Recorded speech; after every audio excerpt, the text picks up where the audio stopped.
Hi, this is the History of Israel podcast, an Eat My Own Beat podcast. Over the coming weeks, months, and years, we'll be discussing the history of Israel. This is not a podcast to say which side is right, which side is wrong. It's not a podcast to talk about the war which is happening in Palestine. It's just simply the history of Israel. This is episode 5 of the History of Israel podcast, Late Acheulian, from 500,000 to 400,000 years ago. The early stage of the Acheulian industry is observed in thousands of sites and find spots in the Middle East, though only a few were excavated. Most of these sites did not yield enough datable evidence.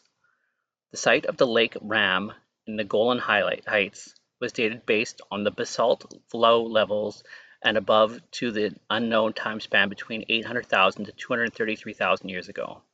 More accurate dates from the Mayan Baruch and the Revidium quarry in Israel provide the time frame of 500,000 to 400,000 years ago.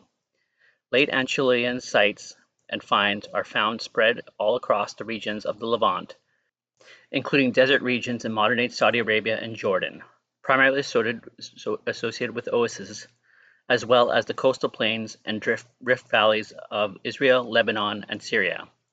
The distribution of sites in various regions of different conditions indicates either a more suitable climate in this period or alternatively better human adapting skills.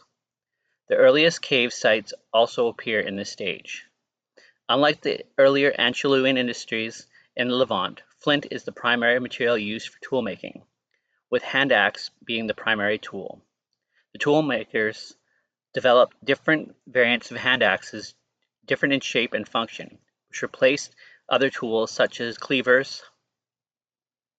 Some of the most significant assemblages of stone tools are found in the Nadiuehe in central Syria, Tabun, Katafa, and Mayamin Baruch in Israel.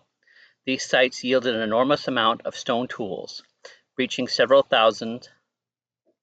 An important discovery from Lake Ram is a stone pebble with evidence of artificial shaping and polishing, which resembles the body of a woman and thus serves as one of the earliest figurines known. This has been the History of Israel podcast. Check back every Wednesday for new episodes. We're available on Apple, iTunes, Google Podcasts, as well as Spotify. We also have each episode streaming on YouTube. Like, subscribe, comment, and share. We're available on eatmyownbeat.com as well as the History of Israel podcast on Facebook.